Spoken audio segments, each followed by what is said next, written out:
Góðan dag, kæru áheyrendur og sveitarstjórn. Ég býð ykkur velkomin til fundar nr. 254 í sveitarstjórn Borgarbyggðar og segi fund hér með settan.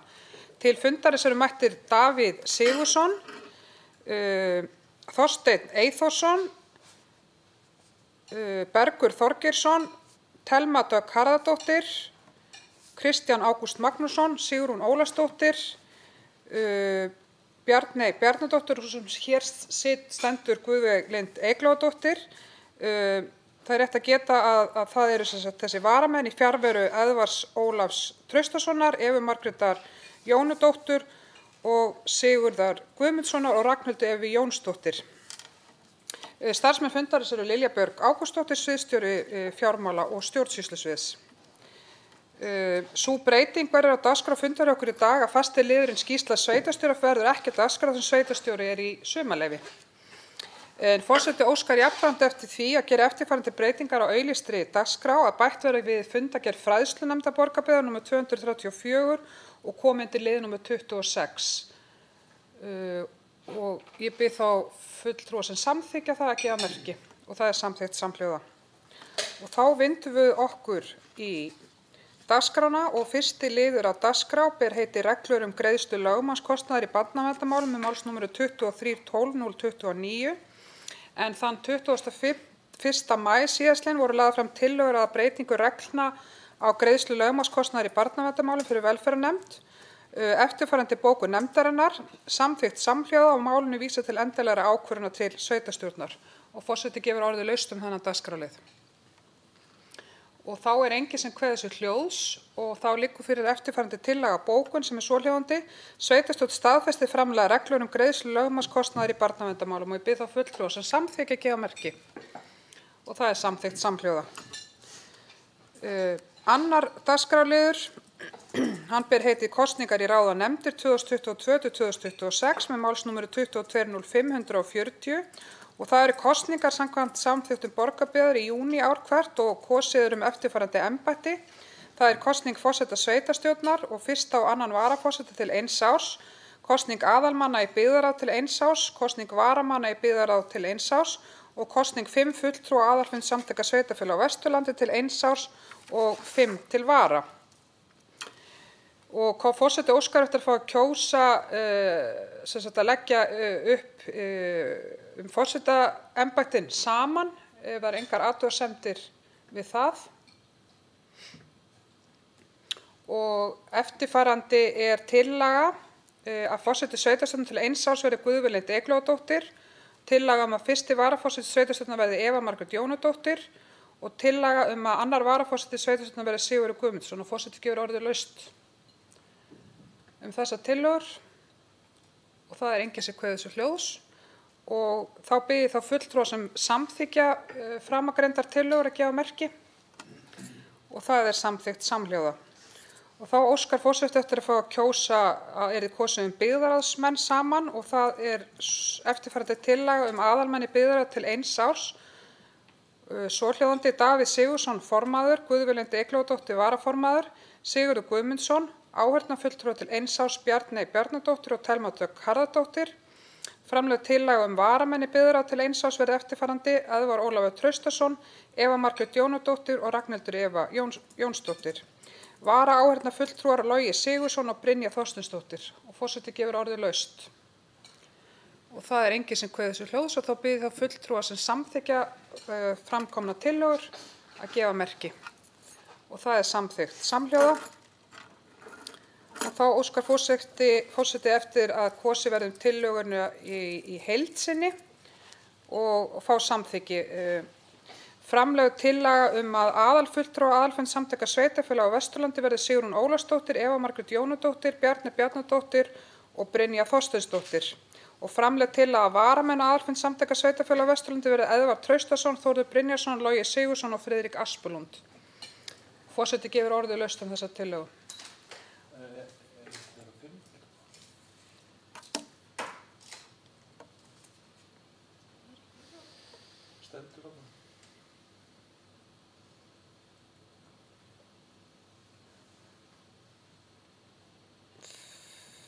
Forseti óskar eftir að gera fundarhlé.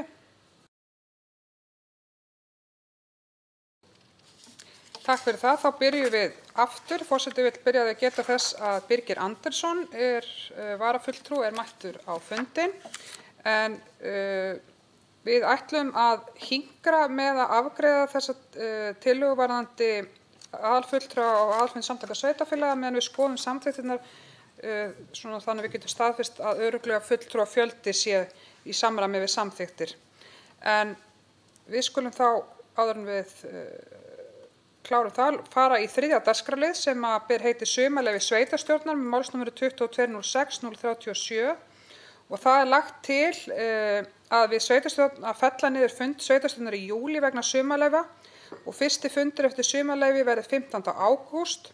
Lagt til við sveitarstjórnarnefndir hafi heimildir til þess að funda ekki í júlí nema nefndarritar og formaður telji ekki unnt að fella niður fund vegna afgreiðslu mála.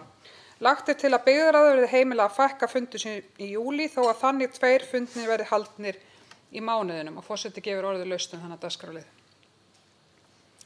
Og það enginn sem kveður sér hljóðs. Þeir eru 5. Þá liggur fyrir eftirfarandi tillaga bókun. Sveitarstjórn samþykkir að fella niður fund sveitarstjórnar í júlí vegna sumarleyfa. Fyrsti fundur eftir sumarleyfi verði 15. ágúst 2024. Sveitarstjórn samþykkir að nefndir hafi heimild til að fella niður fund í júlí nema nefndarritar og formaður telji ekki unnt að fella niður fund vegna afgreiðslu brýnna mála. Sveitarstjórn samþykkir að byggðarráði verði heimilað að fækka fundi sínum í júlí niður í 2. Sveitarstjórn samþykkir að veita byggðarráði fullnaðarafgreiðslu vald samkvæmt 5. málsgrein 35. grein sveitarstjórnarlaga nr. 138/2011 til og með 14. ágúst 2024. Ég bið þá fulltrúa sem samþykkja framkomna bókun að gefa merki.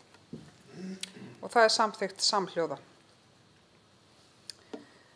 Þá erum við komin að dagskrárlið nr. 4 sem ber heitið viðauki við fjárhagsáætlun 2024 með málsnúmeri 2401-306 og það afgreiðsla frá fundi byggðarráðs borgarbyggðar nr. 673.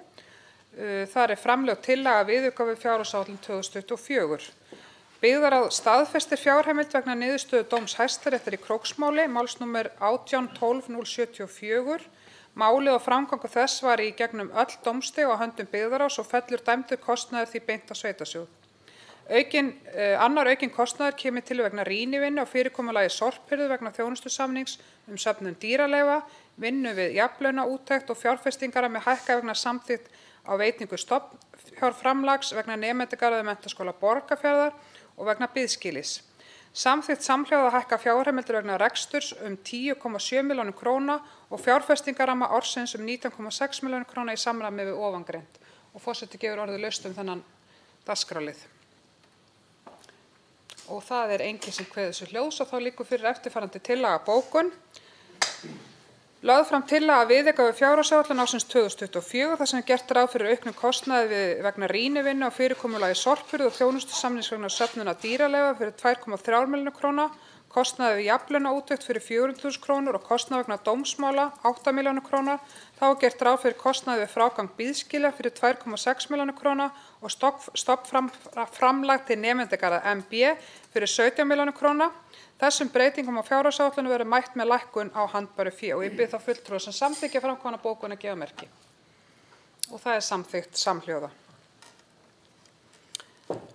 Þá erum við komin að 5. dagskrárlið hér í dag sem ber heitið sameiningaviðræður milli Borgarbyggðar og Skorradalshrepps með málsnúmeri 2310-258. En í bréfi dagsettu 31. maí 2024 leggur verkefnastjórn óformlegar sameiningaviðræður Borgarbyggðar og Skorradalshrepps til við sveitarstjórnir sveitarfélaganna tveggja að gengið verði til formlegra viðræðna sameiningu samkvæmt 119. grein sveitarstjórnarlaga nr. 138/2011. Og forseti gefur orðið laust þennan dagskrárlið. Og það enginn sem kveður sér hljóðs. Þá liggur fyrir eftirfarandi bókun.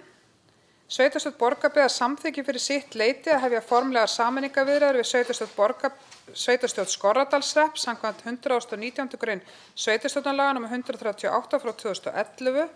Sveitarstjórn skipar eftirtalda 2 aðalfulltrúa, Guðveigu Eyglóardóttur og Ragnhildi Evu Jónsdóttur og til vara Davíð Sigurðsson og Loga Sigurðsson í samstarfsnefnd sem skal kanna möguleika á sameiningu sveitarfélaganna. Sveitarstjórn beinir því til samstarfsnefndar að stefnt verði að kosningu sameiningu vorið 2025. Samstarfsnefnd skal leita eftir sjónarmiðum og hugmyndum íbúa, starfsmanna og annarra hagsmunaaðila við undirbúning tillögu sem lögð verður fyrir íbúa í atkvæðagreiðslu. Samstarfsnefnd falið að gera verk- og tímaáætlun fyrir verkefnið og sækja framlag og jöfnunarsjóði sveitarfélaga til að standa straum af kostnaði. Og ég bið þá fulltrúa sem samþykkja framkomna bókun að gefa merki. Og það samþykkt samhljóða. Þá erum við komin á 6. lið á dagskrá sem ber heiti Jafnlaunastefna uppfærsla 2024 með málsnúmeru 2406/027 og það afgreiðsla frá fundi byggðarráðs borgarbyggðar nr. 673.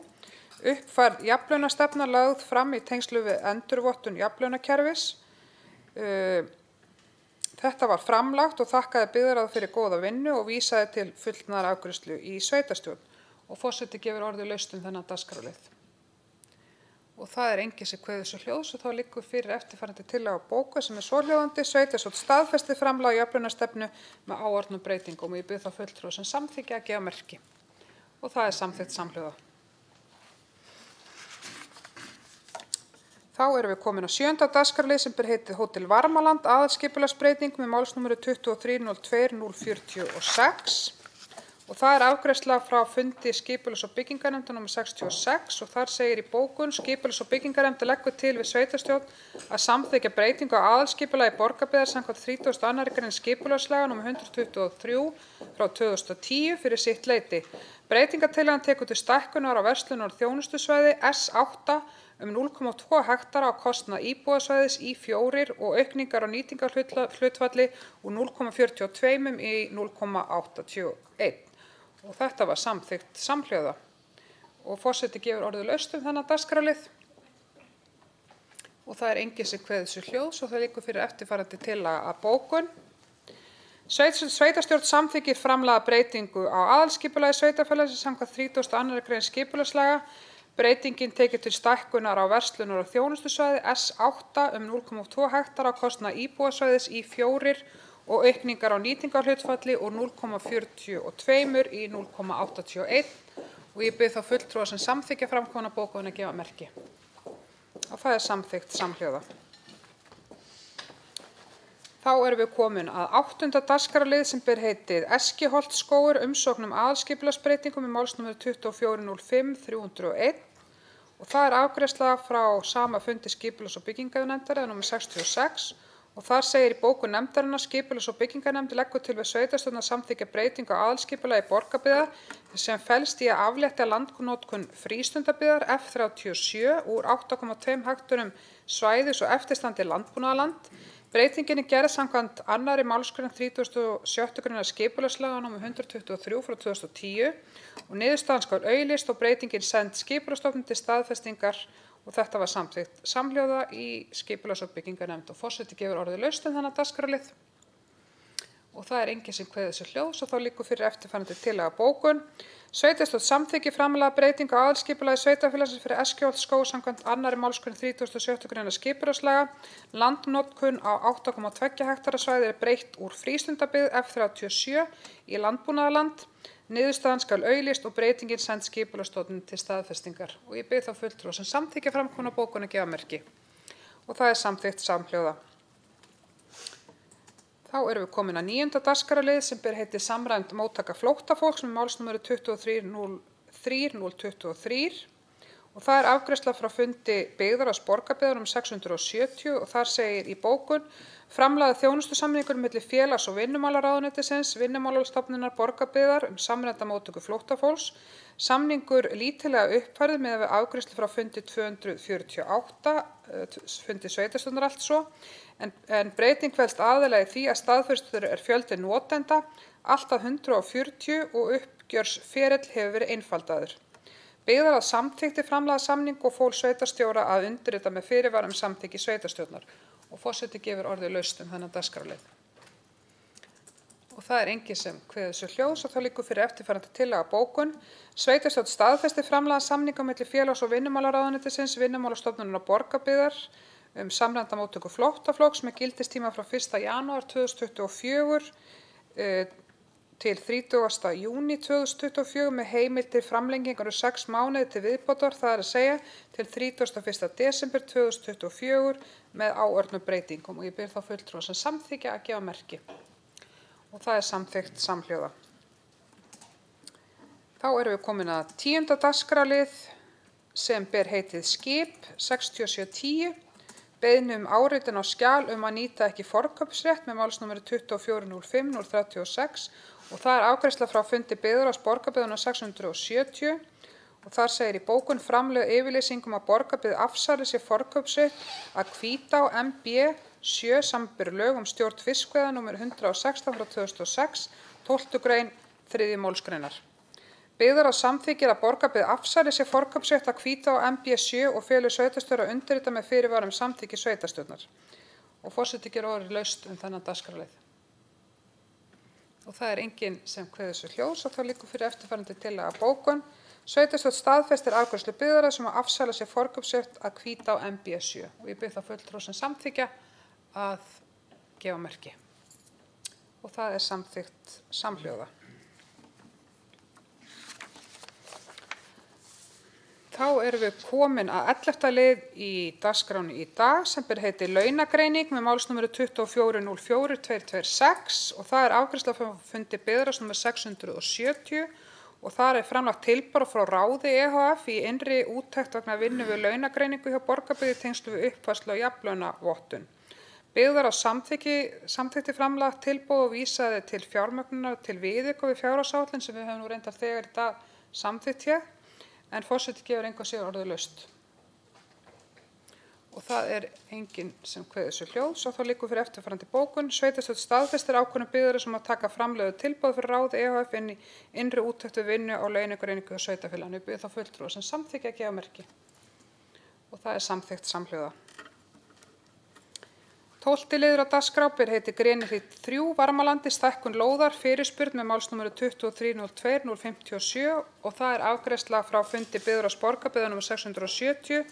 Landeigandi Grenihlíðar 3 landnúmer 134952 óskar eftir því Borgarbyggð að kaupa 700 fermetra á landi sveitarfélagsins í Varmalandi. Lóðin verður áfram íbúðarhúsalóð. Meðfylgjandi voru drög að lóðablaði sem sýndu lögun og stærð fyrir og eftir stækkun lóðarinnar. Byggðarráð samþykkti að ganga til samninga við landeiganda Grenihlíð 3 sölu á samtals 700 fermetrum á landi Borgarbyggðar og stækka lóðina í samræmi teikning á lóðablaði með fyrirvara lagfæring á innsláttarvillu heildarstærð nýrrar lóðar. Lóðin verður áfram nýtt sem íbúðarhúsalóð og forseti gefur orðið laust þennan dagskrárlið. Og það er enginn sem kveður sér hljós og þá liggur fyrir eftirfarandi tillaga bókun. Sveitarstjórn staðfestir ákvörðun byggðarráðs að ganga til samninga við landeiganda Grenihlíðar 3 sölu á samtals 700 fermetrum á landi Borgarbyggðar, Varmalandi og stækka lóðina í samræmi við teikningu á lóðablaði dagsett 5. júní 2024. Og ég bið þá fulltrúa sem samþykkja framkomna bókun að gefa merki. Og það er samþykkt samhljóða. Þá er það 13. liður á dagskrá sem ber heiti breyting á aðalskipulagi og 1 Íþróttasvæði Borgarnes með málsnúmeri 2311/070 og það er afgreiðsla frá fundi skipulags- og byggingarnefndar nr. 65 og það er lögð fram tillaga breytingu á aðalskipulagi Borgarbyggðar 2010-2022 fyrir íþróttasvæði O1, er þetta ekki örugglega O1 en ekki 01, já, O1, íbúðasvæði I4 og skólasvæði Þ3 í Borgarnesi. Tilgangur breytinga er að skilgreina nánar fyrir það uppbyggingu á núverandi íþróttasvæði í Borgarnesi. Vinnslutillaga aðalskipulagsbreytinga var auglýst samkvæmt 2. málsgrein 30. greinar skipulagslaga nr. 123/2010 frá 21. mars 2024 til 7. apríl 2024. Skipulags- og byggingarnefnd felur skipulagsfulltrúa að klára uppdrátt og greinargerð tillögu að breyttu aðalskipulagi sveitarfélagsins samkvæmt 1. málsgrein 31. greinar skipulagslaga nr. 123/2010 til samþykktar á næsta sveitarstjórnarfundi. Skipulags- og byggingarnefnd leggur til að haldinn verði íbúafundur til kynningar á aðalskipulagstillögunni í maí en mér skilst að þessi fundur hafi þegar verið auglýstur verði núna í júní. Og þetta var samþykkt samhljóða í nefndinni en forseti gefur orðið laust þennan dagskrárlið. Og það er enginn sem kveður þessu hljóð, þá liggur fyrir eftirfarandi tillaga bókun. Sveitarstjórn samþykkir að auglýsa framlagða tillögu að breyttu aðalskipulagi sveitarfélagsins samkvæmt 1. málsgrein 31. greinar skipulagslaga nr. 123 frá 2010 að undangenginni athugun Skipulagsstofnunar. Og ég bið þá fulltrúa sem samþykkja framkomna bókun að gefa merki. Og það eru, við ykkur gefa afturmerki, það eru 5. Ég að spá ykkur hvort ég megi víkja. Já. Forseti gefur Bjarneyju Bjarnadóttur tækifæri til þess að víkja fundi þar sem að hún efast hæfi sitt vegna starfs. En við höldum þá atkvæðagreiðslunni áfram. Það eru 5 sem að samþykkja, einhver sem kunna vera á móti og það eru 3 sem sitja hjá. Þá erum við komin að 14. dagskrárlið og Bjarneyju Bjarnadóttir, þér velkomið að koma aftur inn á fund þar sem að þessi dagskrárliður hefur verið afgreiddur. Já, hún kemur, einhver sækir hana. Ja. Þá erum við komin að 14. dagskrárlið sem ber heitið Nemendagarðar Menntaskóla Borgarfjarðar, umsókn stofnframlag með málsnúmeru 24.06.016 og Bjarneyju Bjarnadóttir aftur, sveitarstjórnarfulltrúi aftur mætt inn á fundinn. En það er afgreiðsla frá fundi Byggðarráðs Borgarbyggðar nr. 673 og þar var framlögð umsókn frá Nemendagarðum Menntaskóla Borgarfjarðar vilyrði fyrir 12% stofnframlagi vegna uppbyggingu 12 námsmannaíbúða í samræmi með lög almennar íbúðir og reglugerð stofnframlag ríkis og sveitarfélaga, húsnæðisstofnunar og almennar íbúðir. Einnig lögð fram drög að kostnaðaráætlun og sviðsmyndagreining fyrir rekstur. Byggðarráð tók vel í beiðni Nemendagarða Borgarfjarðar og er reiðubúið að veita vilyrði stofnframlag í samræmi við framlögð gögn, lög almennar íbúðir og reglugerð stofnframlög. Áætlanir sýna sjálfbæran rekstur og hóflega skuldsetningu. Stofnframlag Borgarbyggðar samkvæmt áætlun er að fjárhæð 34 milljónir króna. Ekki liggur fyrir hvenær stofnframlag yrði greitt, en því er beint til viðauka við fjárfestingaráætlun 2024 og alltaf helmingur fjárhæðar verið greiddur á yfirstandandi ári. Og sveitarstjórn hefur nú fyrr á þessum fundi samþykkt 17 milljóna króna framlag á yfirstandandi ári ef því skyldi verða. En forseti gefur orðið laust þennan dagskrárlið og það er enginn sem kveður þessu hljóðs og þá liggur fyrir eftirfarandi tillaga bókun. Sveitarstjórn tekur undir sjónarmið Byggðarráðs og lýsir því yfir að sveitarfélagið sé reiðubúið að veita vilyrði fyrir stofnframlag í samræmi við framlögð gögn, lög almennar íbúðir og reglugerð stofnframlag. Ég bið þá fulltrúa sem samþykkja að gefa merki.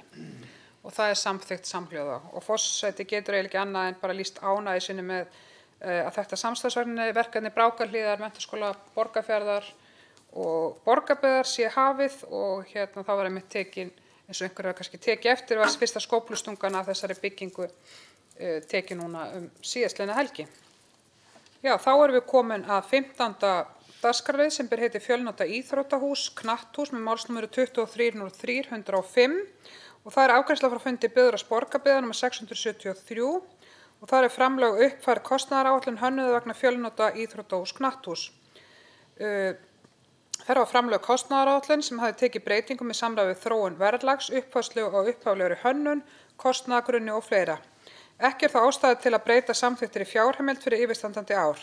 Í samræmi við 76. grein sveitarstjórnarlaga felur Byggðarráð sveitarstjóra að láta fara fram sérstakt mat á áhrifum bygginga Fjölnota íþróttahús knatthús á fjárhag Borgarbyggðar. Byggðarráð felur sveitarstjóra að hefja undirbúning að forvali útboði á grundvelli framlagðra gagna. Þetta var samþykkt samhljóða í Byggðarráði.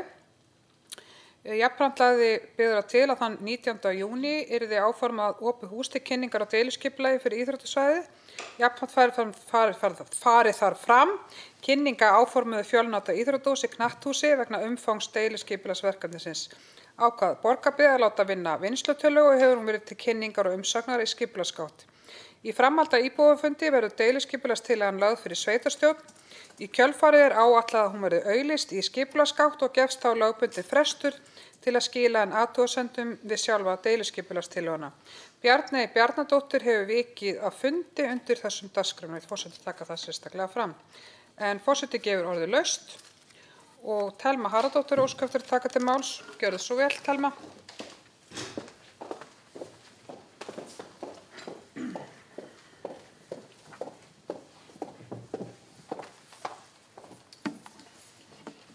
forseti, sveitarstjóri, sveitarstjórnarfulltrúar og aðrir áheyrendur. Fyrir hönd minnihlutans vil ég koma á framfæri eftirfarandi bókun. Fjölnota íþróttahús, sem var verkefni sem í kosningabaráttu framsóknarmanna átti að vera fljótbyggt og upphaflega standa á Gránastöðum, nú þegar kjörtímabilið hálfnað en ekki byrjað í byggingu. Við getum ekki kallað það uppfyllt kosningaloforð en við fögnum þó hverju því sem ætlað að lyfta íþróttahreyfingun okkar upp. Minnihlutinn hefur ítrekað bent á ókosti þessara staðsetningar og ítrekar áhyggjur sínar af þeim þéttleika sem myndast á núverandi íþróttasvæði með tilkomu fjölnota íþróttahús á því svæði sem nú æfingasvæði fótboltans.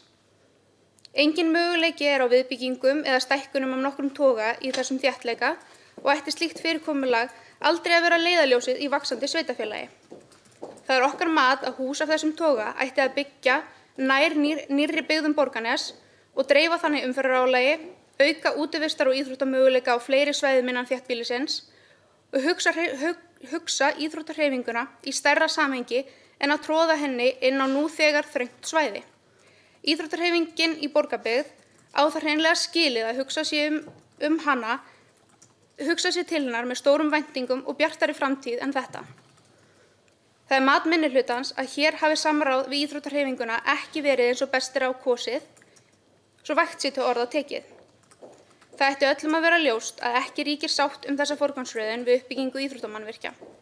Því til staðfestingar væri ágætt að fá að heyra frá Framsókn hvar hönnun á viðbyggingu við íþróttahúsi til dæmis stendur. Yfir höfuð nokkur áhugi á þeirri framkvæmd hjá meirihlutanum. Eðlilegt hefði verið að boða til íbúakosningar forgangsröðun uppbyggingar íþróttamannvirkja til að kalla fram breiða sátt verkefnin 2. Vert að nefna í því samhengi að íþróttahúsið okkar á undanþágu frá öryggisreglum og verið það í áratugi. Það blasir við að keppnisleikir í körfuknattleik munu senn ekki vera löglegir í íþróttahúsinu okkar, en á meðan undanþágan fæst framlengd öryggi þeirra ógnað. Minnihluti kallar eftir frekara samtali þessa framkvæmd, enda áform af þeirri stærðargráðu að ræða að breiðari sátt ætti að ríkja hana og framtíðarsýnin í meira samhengi við þróun byggðar í Borgarnesi.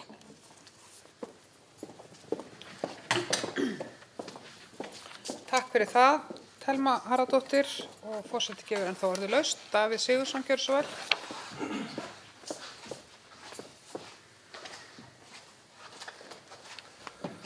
Takk fyrir það, forseti, sveitarstjórn og aðrir áheyrendur. Mig langar að benda á það sem kom fram hérna í máli Thelmu Harðardóttur. Hún talar eins og að meirihluti sveitarstjórnar sé hér búinn að taka ákvörðun að gera hlutina svona og hinsegin, á meðan að minnihlutinn á 3 fulltrúa í byggingarnefnd íþróttamannvirkja. Byggingarnefnd íþróttamannvirkja hefur verið alveg einhuga að vinna verkefnið svona áfram síðan að það var bara núna síðustu 2 ár. Það hins vegar rétt að í upphafi kjörtímabilsins var ákveðið að skoða ítarlega það að setja knatthús á Gránastöðum. Og það var skoðað fram og tilbaka og það var nokkrum mánuðum af tíma byggingarnefndar í það. Og það var niðurstaðan eftir samtal sem hefur margsinnis átt sér stað við íþróttahreyfinguna og fulltrúa hennar, að það væri betur komið þessu húsi á núverandi íþróttasvæði, samlegðaráhrifin væru mikil og það ætti ekki hentugt að hafa það upp á Gránastöðum. Þá var það kannað áfram að raunhæfni þess að byggja húsið á landvillikunum þarna og setja hann á Staura vegna þess að það djúpt niður á fast þarna og það var niðurstaðan að það vel raunhæfur möguleiki og þetta margsönnuð byggingaraðferð, búið að þróa hana til margra ára, bæði hérlendis og erlendis. Þannig að við höfum engar stórar áhyggjur af því og þeir sérfræðingar sem við erum með í vinnu frá verkfræðistofunni Eflu eru alveg sammála því að þetta á ekki að vera neitt vandamál. Þannig að ég velti því bara fyrir mér, minnihlutinn kemur hérna og talar ekkert samráð eða samtal þegar minnihlutinn sjálfur búinn að vera þátttakandi í þessari vinnu með helming nefndarinnar með sér. Og ég hef ekki tölu á því hversu oft fulltrúar íþróttahreyfingarinnar hafa komið og hitt nefndina á síðustu 2 árum, en það þó nokkrum sinnum. Og þetta var svo niðurstaða, sko, forgangsröðunin, parketthús versus fótboltahús eða knatthús eða fjölnotahús eða hvað við viljum kalla það. Sú ákvörðun var tekin, pólitísk ákvörðun og var tekin í upphafi kjörtímabils og við erum ekkert feimin við að segja það. Það var bara pólitísk ákvörðun að forgangsraða svona. Það hins vegar alveg skýrt í erindisbréfi nefndarinnar að það að koma þessu, þegar knatthúsið komið í stað í byggingu, þá verkefni nefndarinnar að halda áfram að hönnun viðbyggingar við íþróttahúsið. Parketthúsið svo kallaða sem á að byggja utan við. Það hefur aldrei staðið neitt annað til og það hefur ekkert breyst í þeim efnum að það standi annað til en að fara áfram í það verkefni. Þannig að ég blæs á þau orða hér að meirihlutinn hafi engan áhuga á því að byggja þetta parketthús. Það bara síður en svo. Við ræddum þetta inn í hóp meirihlutans inn í upphafi kjörtímabils og það varð bara að taka ákvörðun forgangsröðun og allar ákvarðanir sem væru teknar breytingar á forgangsröðun á þessum tímapunkti myndu þýða það að ekkert verður gert hér næstu 2 árin. Það tekur 2 ár undirbúningsvinna og hönnunartími að svona framkvæmd, alveg sama hvort við erum að tala parketthús eða fótboltahús. Fleira var það ekki. Takk.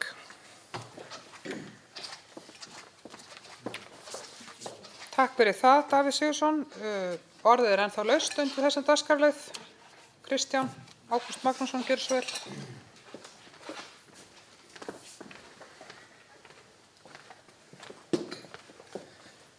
Forseti sveitarstjórnarfulltrúar og aðrir íbúar Borgarbyggðar. Ég ætla nú að koma upp og mótmæla því að það var allir fulltrúar minnihlutans verið sáttir við þessa niðurstöðu. Það ég ekki alveg sammála þér, Davíð, þannig hafi það verið í upphafi. En það aftur á móti síðan klárt mál að það er, hvað maður að segja, mismunandi skoðanir milli manna. Og það sem eiginlega vandamáli í þessu máli að það er búið að draga þessa ákvörðun hvað eigi að gera í mörg ár, eða 10 ára, þar á meðal með þetta íþróttahús. Og það okkar mestu vonbrigði að menn skuli hafa tekið knatthúsið fram yfir íþróttahús á þessum tímapunkti vegna þess að það búið að vera að bíða eftir stækkun íþróttahúsins í mörg ár. Og það sem búið að liggja fyrir eins og Telma kom inn á áðan, að húsið á undanþágu. Og hvað fá að hafa þessu undanþágu lengi? Það veit enginn. Hvað ætla menn þá að gera? Og það sem að mínar áhyggjur eru að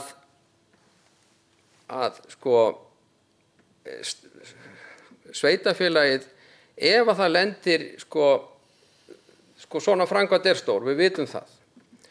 Og það gæti farið svo að það komi sú staða að við erum ekki að stækka íþróttahúsið næstu 5 árin, 10 árin og það eru áhyggjuefni okkar aðallega. En ég segi, ég mótmæli því að það hafi fulltrúar minnihlutans hafi alveg kyngt því að svona ætti það vera. Því mótmæli ég hér. Takk.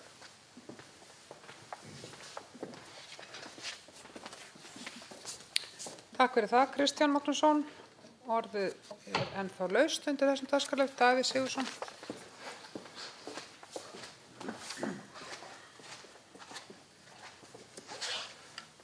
Forseti, sveitarstjórn, aðrir áheyrendur. Ég biðst afsökunar, Kristján, ég ætlaði ekki að leggja ykkur orð í munninn að fulltrúar minnihlutans hefðu allir verið sáttir við forgangsröðunina. Það var bara vitlaust sagt hjá mér. Hins vegar það þannig að fulltrúar minnihlutans í bygginganefnd hafa ekki mótmælt þessari forgangsröðun inn í bygginganefndinni. Einn fulltrúi minnihlutans í bygginganefnd hefur gert það á öðrum vettvangi. En fulltrúar minnihlutans hafa hins vegar unnið af fullum heilindum og fulltrúar minnihlutans í bygginganefndinni hafa verið hlynntir þessari forgangsröðun og lýst því yfir, þó það sé ekki allir. Takk. Takk fyrir það, Davíð Sigurðsson. Orðið ennþá laust undir þessum dagskrárlið. Telma Harðardóttir, gjörðu svo vel.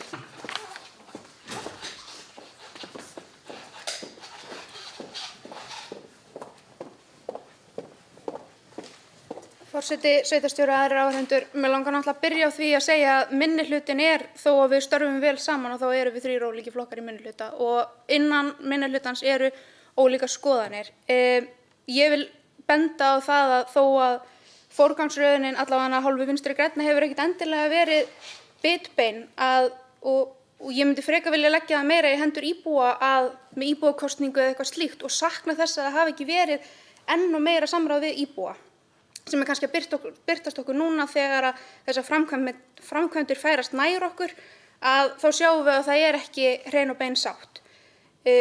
Minn aðalpunktur, ég sit ekki í þessari nefnd, en minn aðalpunktur það að þarna erum við að byggja loksins íþróttamannvirki, þó fyrr hefði verið, sem fyrsta mannvirki í mjög marga áratugi sem við byggjum. Og það að byggja á svona þröngum stað, þar sem að möguleikar fyrir fótboltan og aðrar íþróttir sem koma til með að nýta þetta hús eru ekki endilega til staðar. Það ekki hægt að stækka í kring þarna, það ekki hægt að nota mikið útivistarsvæði í kring. Mér þykir það synd og þó að því að það hefur verið bent á það að þó að húsið væri byggt annar staðar og þá með það fyrir augum að það væri kannski hægt að stækka það en þá þyrfti það að vera dýrara líka í byggingu, að það kannski kostnaður sem að vert hefði verið að bara leggja í og leggja þú fyrir íbúa að ræða það eitthvað aðeins betur vegna þess að við erum ekki að byggja íþróttamannvirki á hverjum einasta degi og ekki á hverjum áratugi heldur, að það hefði verið gaman að sjá framsóknarmenn hugsa aðeins meira til framtíðar og horfa á framtíðaruppbyggingu Borgarness í því samhengi að við værum að byggja íþróttamannvirki á þeim stöðum þar sem við sjáum Borgarness stækka. Takk. Takk fyrir það, Thelma Harðardóttir. Davíð Sigurðsson hefur beðið orðið.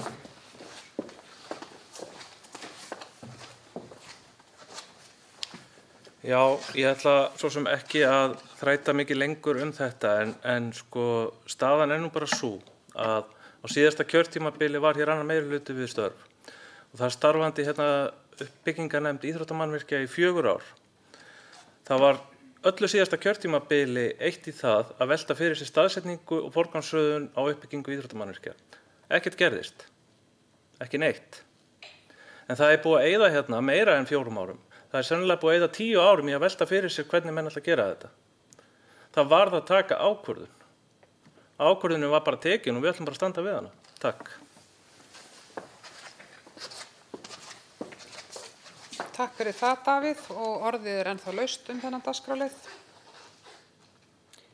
Forseti vill kannski bara benda það í sambandi við umræður staðsetningu af því að ég skil og það eðlilegt að fólk velti fyrir sér staðsetningunni með tilliti til hvernig byggðin aftur að vaxa. En það þarf þá öllum að vera ljóst ef við værum að hætta við að fara í uppbyggingu á þessu svæði, þá erum við, ef við erum bara heiðarlega við sjálf okkur, þá erum við að tefja framkvæmdur að minnstakosti 10 ár því við vitum alveg að við erum að fara að tala skipulag á einhverju nýju svæði sem hefur ekki verið skipulagt í dag, að við erum bara að fara inn í annan fasa sem mun taka að minnstakosti 10 ár.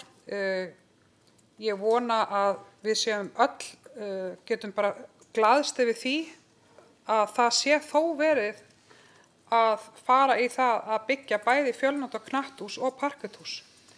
Og það er það sem skiptir öllu máli að við erum að fara að vinna að því verkefni núna bara á næstu árum og vonandi geta allir verið ánægðir með það og eins og Davíð benti á umræðan staðsetningu, forgangsröðun, hún hefur átt sér stað síðustu ár, það hafa verið haldið örugglega hundruðir funda það hvernig og hvar að gera hlutina, hvað sé best og svo framvegis. Auðvitað komist við aldrei að niðurstöðu sem allir eru sammála, en þetta niðurstaðan. Við trúum því að hún sé farsæl og góð og við ætlum okkur að halda áfram með hana og allar fabúlæringar verð ég að segja það að við höfum ekki hug á því að ráðast í byggingu á parkethúsi eru bara ekki sannar og ég held að það sé bara dapurlegt að það sé verið að reyna að telja fólki trú það, reyna að koma því inn hjá fólki að við séum ekki að fara þá leið, bara dapurleg pólitík af því að við erum 100% á þeirri vegferð að byggja parkethús og við munum gera það. Sigrún Ólafsdóttir óskar eftir að taka til máls, gjörðu svo vel.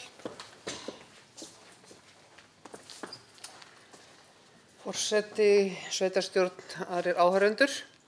Ég leyfi mér að vera eðlisfari mjög bjartsýn manneskja, þannig að ég vil bara fagna þeim uppbyggingar áformum sem eru inn í myndinni núna og vona innilega að þær gangi bara hratt og vel.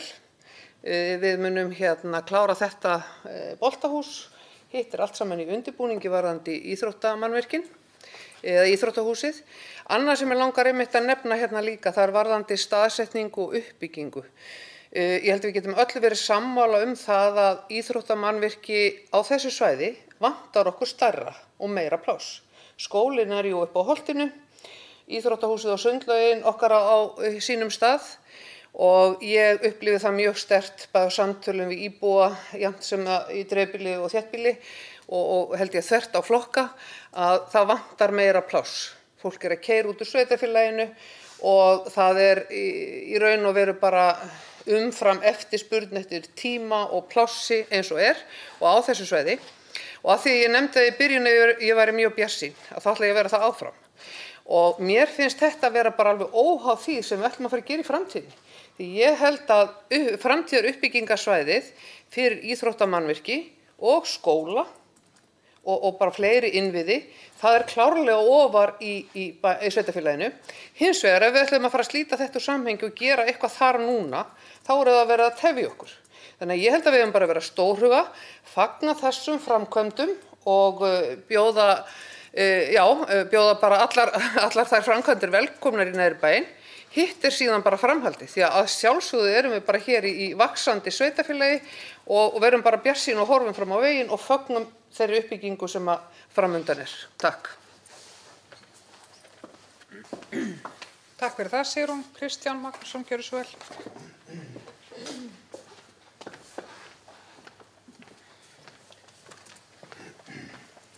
Forseti, sveitarstjórnarmenn og aðrir íbúar. Það má ekki líta þannig út að minnihlutin sé á móti því að byggja íþróttamannvirki og ég tek undir það sem Sigrún áðan. Auðvitað eigum við að fagna því þegar uppbygging og allt það. Og við getum deilt hluti, staðsetningu og stærð og bla bla, allt þetta sko. Ég ætla að ítreka það að ég fagna því að við séum loksins að fara af stað í framkvæmd. Við getum verið sammála með vera ósammála það hvaða leiðir við förum og allt það sko. Og það pólitík. Þannig að sko ég ætla bara að gera grein fyrir því ég ætla að sitja hjá við þessa atkvæðagreiðslu eftir aðalega út af svona forgangsröðunni og staðsetningunni. Ekki að því að við séum að byggja upp til framtíðar, það ekki það sem ég ætla að mótmæla, ég ætla að hafa áhyggjur á hinu. Takk. Takk fyrir það, Kristján Magnússon. Forseti gefur ennþá orðið laust þennan dagskrárlið og það eru ekki fleiri sem kveða sér hljós og þá liggur fyrir eftirfarandi tillaga að bókun. Framlögð uppfærð kostnaðaráætlun sem rúmast innan samþykktar fjárheimilda á yfirstandi ári fyrir verkefni fjölnota íþróttahús knatthús.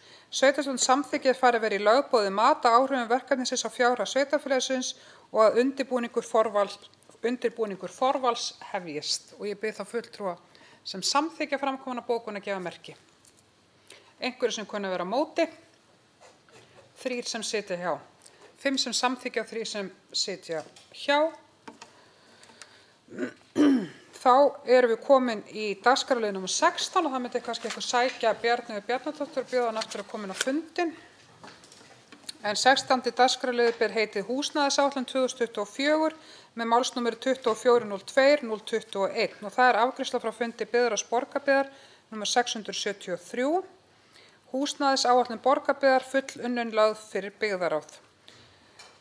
Húsnæðisáætlun 2024 og framlög og vísa til fullnaðarafgreiðslu í sveitarstjórn og hún var samþykkt samhljóða og bara svona til upplýsinga þá húsnæðisáætlun eitthvað sem sveitarfélagið þarf að uppfæra árlega. Forseti gefur orðið laust þennan dagskrárlið og það enginn sem kveður sér hljós og þá liggur fyrir eftirfarandi bókun. Sveitarstjórn staðfestir húsnæðisáætlun Borgarbyggðar 2024 og ég bið þá fulltrúa sem samþykkja að gefa merki og það samþykkt samhljóða.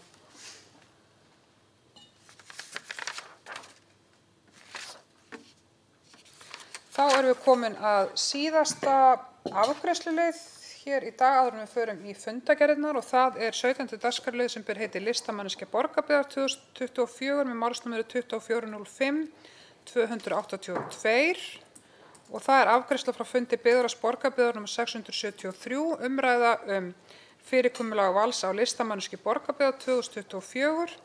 Byggðarráð fól Þórunni Kjartansdóttur, forstöðumanni menningarmála, Guðveigu Lindu Eyglóardóttur, forseta sveitarstjórnar og Bjarneyju Bjarnadóttur, sveitarstjórnarfulltrúa, fara yfir tilnefningar Listamanneskju Borgarbyggðar. Að loknum fresti til að senda tilnefningar sem var 11. júní og gera tillögu til sveitarstjórnar fyrir sveitarstjórnarfund 13. júní. Í samræmi við hefð mikilvægt að leynd sé haldin hvert hlutur hlýtur sæmdarheiti þar til við hátíðahöld 17. júní. Sveitarstjórn hefur verið upplýst val og ég bið þá fulltrúa sem samþykkja tillögu valnefndar á Listamanneskju Borgarbyggðar árið 2024 samkvæmt venju verið tilkynnt hver hlýtur titil við hátíðahöld 17. júní að gefa merki. Og það er samþykkt samhljóða. Þá erum við komin að fundargerðum og það... Jú, fyrirgefðu, herðu, takk fyrir það. Við áttum eftir að klára liðin kosningar.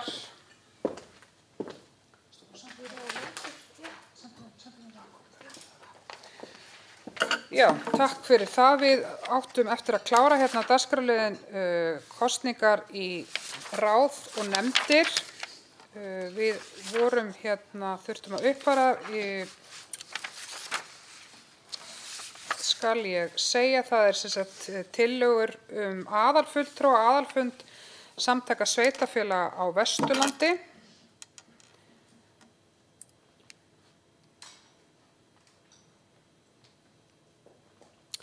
Og það er sem sagt framlögð það eftirfarandi tillaga að aðalfulltrúar og aðalfund samtaka sveitarfélaga á Vesturlandi verði Sigrún Ólafsdóttir, Eva Margrét Jónudóttir, Bjarney Bjarnadóttir, Brynja Þorsteinsdóttir og Eðvarð Ólafur Traustason. Og það er framlögð tillaga að varamenn og aðalfund samtaka sveitarfélaga á Vesturlandi verði Guðveig Eyglóardóttir, Þórður Brynjarsson, Logi Sigurðsson, Friðrik Aspelund og Davíð Sigurðsson. Og ég bið þá fulltrúa sem samþykkja þessa tillögu að gefa merki. Og það er samþykkt samhljóða og þá er dagskrárliður nr. 2 sem ber heitið kosningar í ráð og nefndir, þá er honum lokað.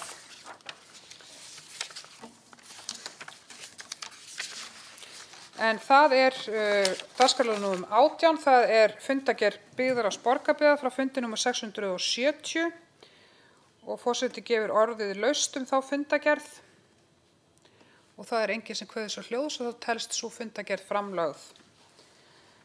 Næst, 19. dagskrárliður er fundargerð Byggðarráðs Borgarbyggðar frá fundi nr. 671.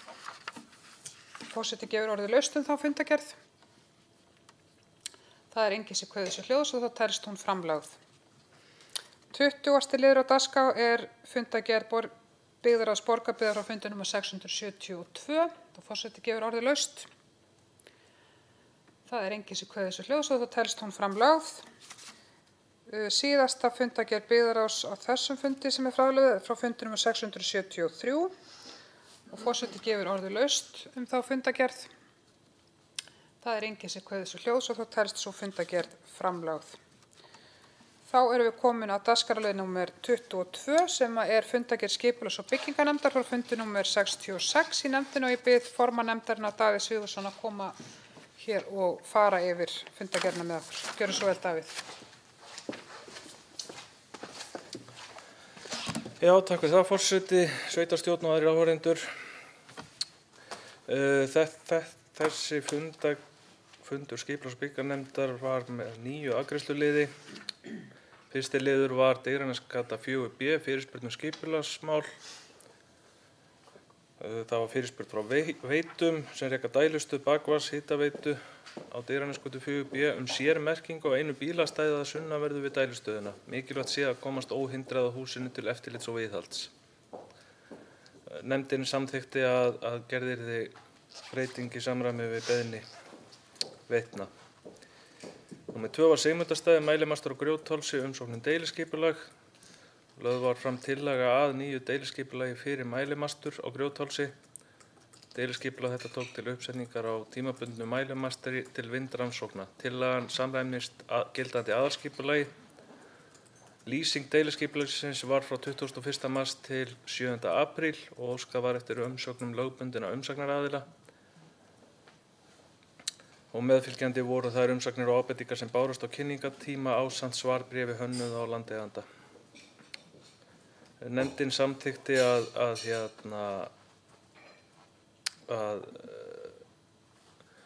leggja þessa deiliskipulagstillögu til auglýsingar.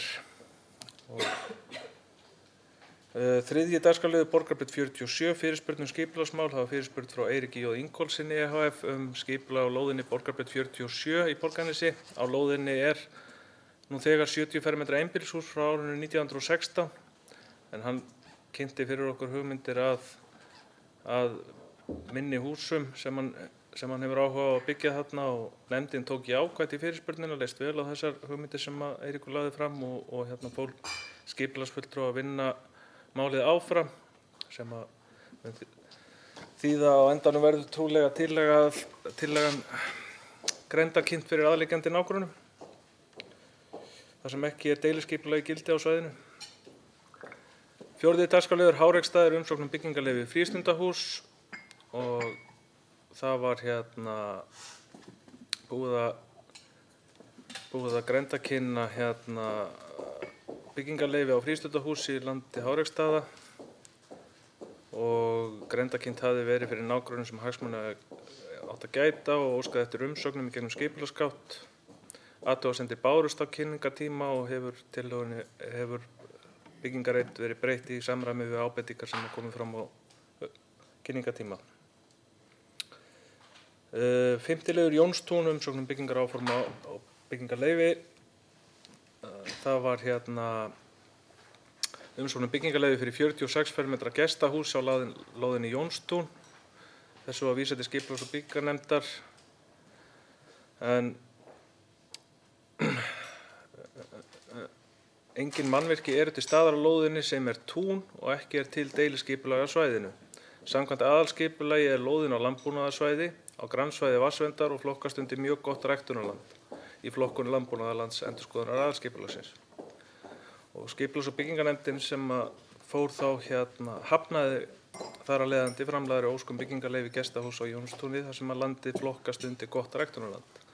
En það undir vernd í okkar aðalskipulagi. Og á slíku landi meðal annars ekki heimilt að rjúfa samfellu með mannvirkjagerð. Sjötti liður Eskihólsskógur, umsókn aðalskipulagsbreytingu. Við vorum að afgreiða hana hér áðan í sveitarstjórn. Fjórði liður Jaðar 24, umsókn breytingu á landheiti. Þar var óskað eftir breytingu á heiti lóðar sem heitir í dag Jaðar 24 og óskað eftir að landeignin fengi að heita Valhallir. En sunnan vegarins nú þegar til staðar landareign sem heitir Valhöll, og þar að leiðandi gátum við ekki heimilað þessa breytingu, en tókum eins og jákvætt í að nafninu yrði breytt, en það yrði að samræmast reglugerð skráningu staðfanga.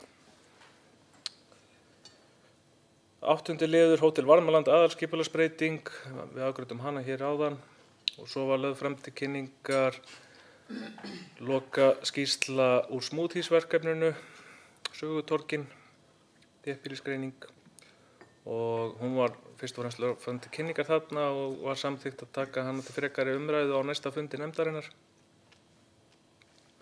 En svo voru lagðar fram 4 fundagerðir afgreiðslufundar skipulagsfulltrúa og 2 fundagerðir afgreiðslufundar byggingafulltrúa. Fleira ekki gert. Takk fyrir. Takk fyrir það, Davíð Sigurðsson, og forseti gefur orðið laust. Thelma Harðardóttir, gjörðu svo vel.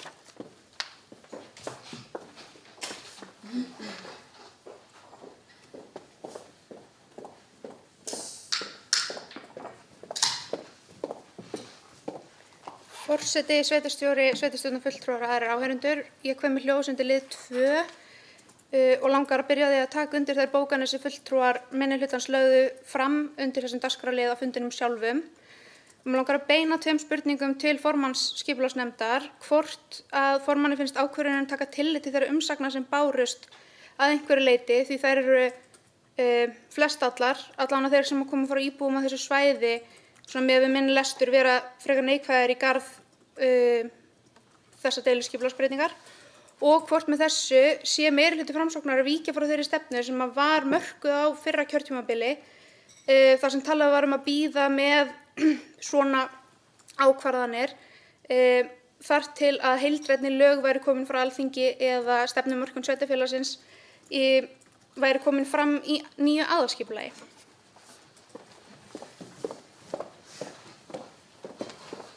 Takk fyrir það, Thelma Harðardóttir. Davíð Sigurðsson hefur beðið orðið.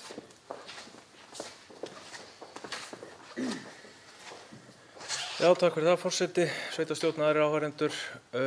Ég ætla að svara Thelmu Harðardóttur og byrja á því að segja það að það hefur ekki verið vikið frá því þar sem að þetta deiliskipulag snýr ekki að uppbyggingu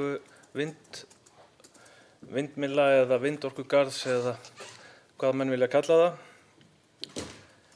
Heldur snýr þetta að uppsetningu á 2 ára hámarkstíma á mælimastri. Það er skýrt tekið fram í deiliskipulaginu og það er aldrei heimilt að þegar þú fær tímabundið leyfi til þess að reisa mannvirki til ákveðins tíma þá er ekki framlenging í boði á því. Sérstaklega því að tilgreint í skipulagi. Og þetta er eingöngu til vindrannsókna sem er liður í umhverfismati. Þetta deiliskipulag snýr ekki að uppbyggingu vindmylla, þar af leiðandi höfum við ekkert farið út frá þeirri stefnu sem hefur verið mörkuð. Staðan væri bara svolítið önnur ef að það væri verið að fjalla aðalskipulagsbreytingu eða deiliskipulag til uppbyggingar á vindorkugarði. Fleira var ekki. Og jú, varðandi þær umsagnir sem að bárust þá snéru þær meira að uppsetningu á vindorkugörðum heldur en mælimasturinn sem slíku.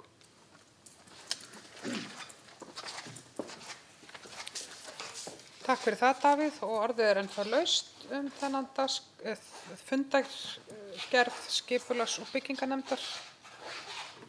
Það eru ekki fleiri sem kveða sér hljóðs. Þá telst þessi fundargerð skipulags- og byggingarnefndar fundur nr. 66 framlögð.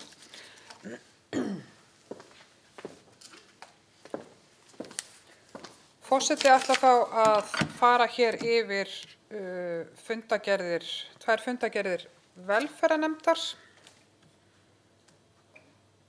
Það er frá fundi númer 148. Þar var farið yfir reglur greiðslu lögmannskostnaðar í barnaverndarmálum sem við samþykktum hér fyrr á fundinum.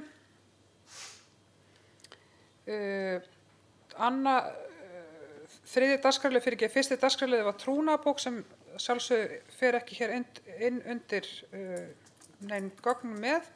Þriðji dagskrárliður var tilkynning frumkvæðisathugun og þjónustu í búsetuúrræðum fatlaðs fólks en í mars sendi Gæða- og eftirlitsstofnun velferðarmála tilkynningu frumkvæðisathugun og upplýsingum þjónustu við fatlað fólk á vefsíðum sveitarfélaga. Og markmiðið var að stuðla að aðgengilegri upplýsingagjöf þá þjónustu sem fatlað fólk á rétt á samkvæmt núgildandi lögum sem og aðgengilegu umsóknarferli vegna þjónustu við fatlað fólk. Þessi athugun náði til allra sveitarfélaga á landinu og fólst í yfirferð á upplýsingum á vefsíðum sveitarfélaga en ekki var kallað eftir öðrum upplýsingum og gögnum frá sveitarfélagum þessu sinni. En það liggja fyrir niðurstöður athugunin í Borgarbyggð og það er mælst til þess að bætt verði úr þeim þáttum í upplýsingagjöf sveitarfélagsins þar sem er ábótavant. En samkvæmt niðurstöðum má finna á heimasíðu sveitarfélagsins upplýsingar snúa að þeirri þjónustu sem við erum að veita en skortur er á uppfærðum reglum og hvernig notandi getur sótt þjónustuna. Einnig er ekki að finna upplýsingar þjónustu líkt á NPA, skammtímavistun og frístundaþjónustu fyrir fötluð börn, ungmenni, svo ég vísi í það sem kom fram. Velferðarnefnd bara taldi mikilvægt að fá þessar niðurstöður og þær verið bara nýttar til að bæta þjónustu við fatlað fólk. Það fór nýverið í gagnið ný heimasíða hjá sveitarfélaginu og því er unnið að úrbótum er varðar upplýsingagjöf og umsóknarferli. Og einnig þarf að skoða sérstaklega regluverki í kringum þennan málaflokk og uppfæra reglur í takt við núgildandi lög og reglugerðir. Og það í rauninni bara ekkert annað að segja, það bara ánægjulegt að það sé, hvað ég að segja, þriðja auga sem fylgist með þessum málum hjá okkur og betur sjá augun auga og bara gott að fá tækifæri til þess að gera úrbætur í þessum málum. Nú 4. dagskrárliður, farsældarráð Vesturlands, en þann 16. maí síðastliðinn var gerður samningur milli barna- og menntamálaráðuneytis og samtaka sveitarfélaga á Vesturlandi með það markmið að samhæfa farsældarþjónustu á Vesturlandi og koma á fót svæðisbundnu farsældarráði í landshlutunum. Það fór undirskrift fram á farsældardegi Vesturlands sem var haldinn í Hjálmakletti, en með þessum samningi skuldbindur ráðuneytið sig til að fjármagna stöðugildi verkefnastjóra til 2 ára, en þetta er fyrsti samningur sinnar tegundar og því má ætla að fyrsta farsældarráð á Íslandi verði hér á Vesturlandi, sem er ánægjulegt að segja frá.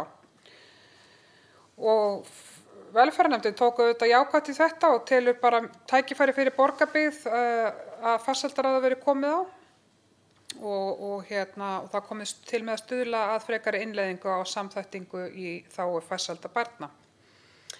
5. dagskrárliður, þar fórum við aðeins yfir farsældardaginn sem er áður nefndur hér, sem var 16.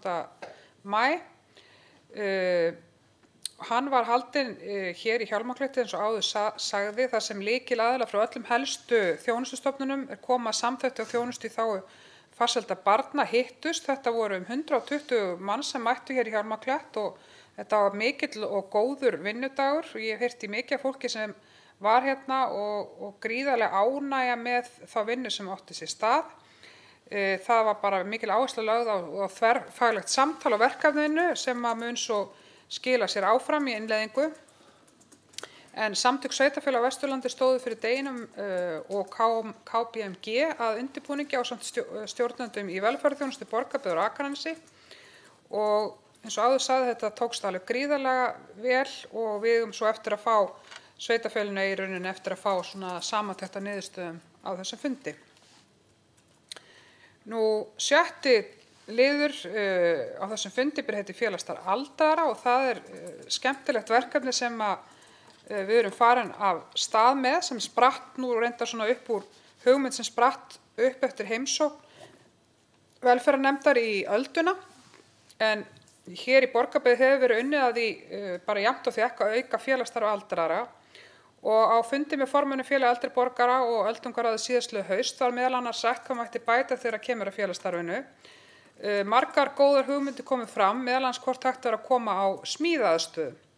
Og sú hugmynd hefur nú orðið að veruleika í samstarfi Ölduna, en til stendur að bjóða upp á opna daga í Öldunni til að byrja með á miðvikudögum og föstudögum frá klukkan 9 til 3 og á þeim tíma gefst eldri borgurum kostur á að nýta smíðaaðstöðuna sem er það til staðar, en einnig koma að uppbyggingu á verkefninu.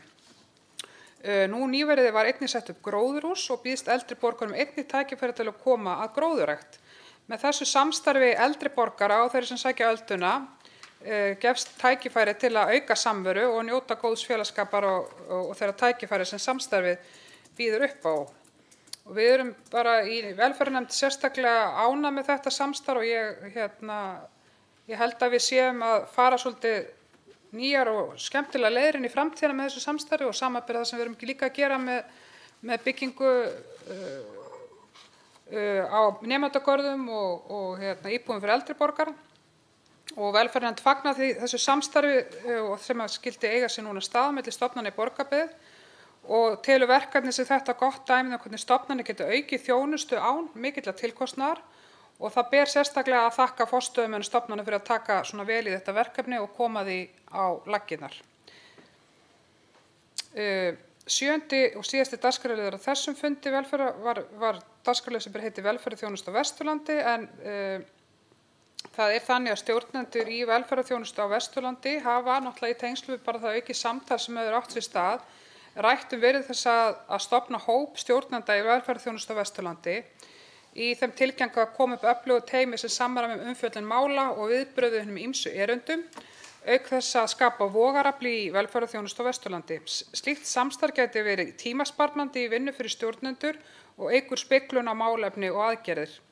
Fyrirmyndir að slíku samstarfi má sjá til dæmis hjá stjórnendum á höfuðborgarsvæðinu. og það lagt til að hópurinn verði undir hatti Samtaka sveitarfélaga á Vesturlandi og ég get staðfest að þessi umræða er í rauninni þegar byrjuð hjá SSV og við munum taka hana þar áfram. En fleira var ekki gert á þessum fundi. Á fundi velferðarnefndar Borgarbyggðar númer 149,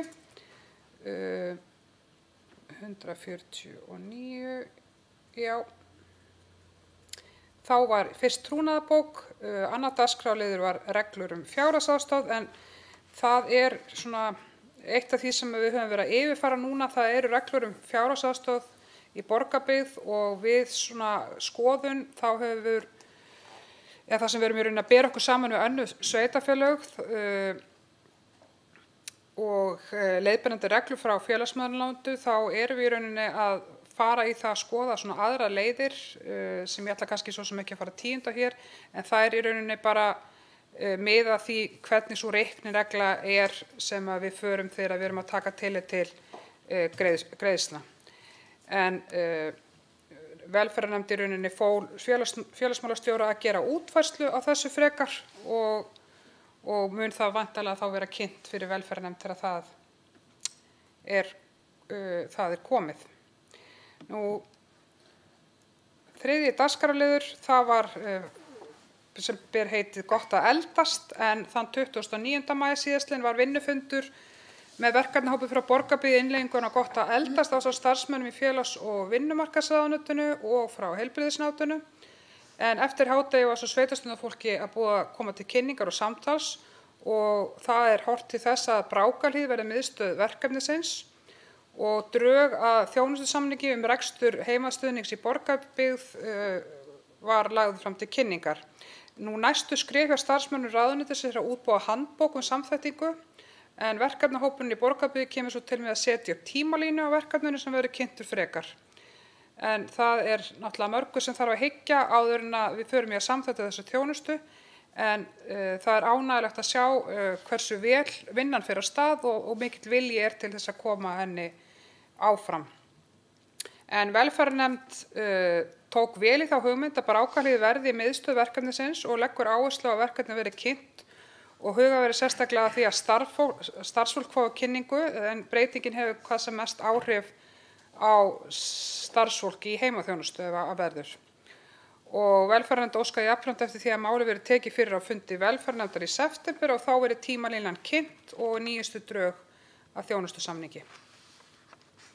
Fjórði og síðasti liður á þessari dagskrá ber heiti reglur á fjölskyldusviði, en það stendur til að yfirfara regluverk snýr að velferðarmálum í Borgarbyggð og það í rauninni var lagt fram tilboð frá KPMG sem lítur á þessari vinnu og velferðarnefnd lagði samhljóða til að gengi yrði að tilboði KPMG og sem rúmast innan fjárheimilda fjölskyldusviðs. Fleira var ekki gert á þessum tveimur fundum og ég gef orðið laust þessar tvær fundagerðir. Sigrún Ólafsdóttir, gjörðu svo vel.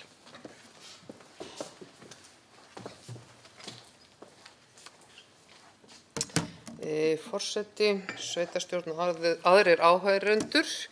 Ég vil bara fagna þessu verkefni Gott að eldast sem er geysilega öflugt og spennandi verkefni sem er að fara á stað hérna og ég var svo heppin eins og fleiri sveitarstjórnarmenn hér að fá að sitja þennan kynningafund hjá þeim þarna 29. maí og ég held að sé alveg ljóst að eins og þetta fer á stað að þá kemur út úr þessu gríðarlega öflug þekking og vonandi svona samþætting og hagræðing sem að ég held að fólk eigi eftir að finna mjög mikið fyrir í samfélaginu. Og það að sem sagt það sé að koma þjónustusamningur á milli Borgarbyggðar, Kve og Brákarhlíðar, hvað varðar þessi verkefni, þetta atriði sem ég held að bera fagna og skemmtilegt verkefni sem lagt upp með og maður geti haft mörg orð það sem að þetta hefur áhrif á og ég ætla nú ekki að þreyta fólk með að vera endilega að fara yfir það en ég bara hvet ykkur til þess að fylgjast vel með þessu verkefni því að þarna ýmsir endar sem hafa legið í allar áttir sem að hugsanlega verða samþættir með góðum árangri og ég held að séu ennþá fleiri sóknarfæri út frá þessari vinnu og líka bara samstarfið þessara stofnana til þess að gera mjög góða hluti í málefnum aldraðra á þessu svæði og einmitt að ná betur utan þessa þjónustu. Það búið að vera það hægt að orða það þannig í mörg horn að líta ef að einstaklingur sem að þarfnast þjónustu sem að hefur þurft að koma sem sagt frá Borgarbyggð, frá heilbrigðisstofnuninni og jafnvel frá Brákarhlíð og það ekki búið að formlegt samtal í gangi ef að það næst allt saman þarna til þess að nýta bara fjármuni, starfskraft og bara þessa þekkingu sem þarna skapast til þess að búa bara fólki miklu betra líf. Þá vil ég bara fagna þessu sérstaklega og mun fylgja spennt með þessu verkefni og hvet ykkur til að gera það líka. Takk. Takk fyrir það, Sigrún, ég tek undir. Ég held að við séum í rauninni bara svona svolítið að færa þjónustu við eldra fólk til samtímas með því að taka skrefin í þessa átt og það er spennandi að fá að vera með í þessu. Við vitum að þetta vantilega eftir að taka nokkur ár þessi innleiðing og þróun á þessu. En þetta er sannarlega skref í rétt átt. Kristján Magnússon, gjörðu svo vel.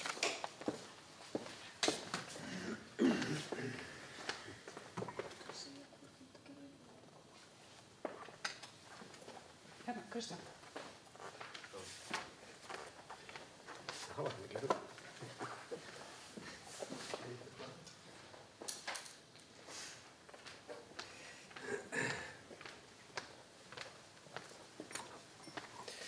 Já, forseti, sveitarstjórnarfulltrúar og aðrir íbúar Borgarbyggðar.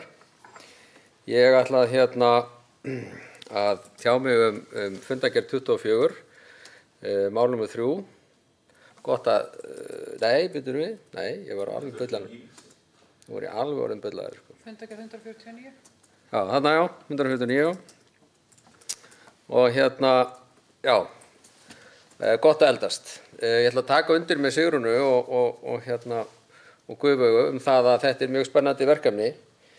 Ég sit nú í velferðarnefnd og ég vil leggja ríka áherslu á það og eins og kom fram í bókun nefndarinnar að starfsfólki sé sérstaklega kynnt þetta vel og farið vandlega í það því að þó að við sjáum þetta gríðarlega spennandi fyrir okkar gamla fólk og aðstandendur þeirra þá ég hef mestar áhyggjur af því að við þurfum að fara varlega og vanda það hvernig við innleiðum þetta verkefni.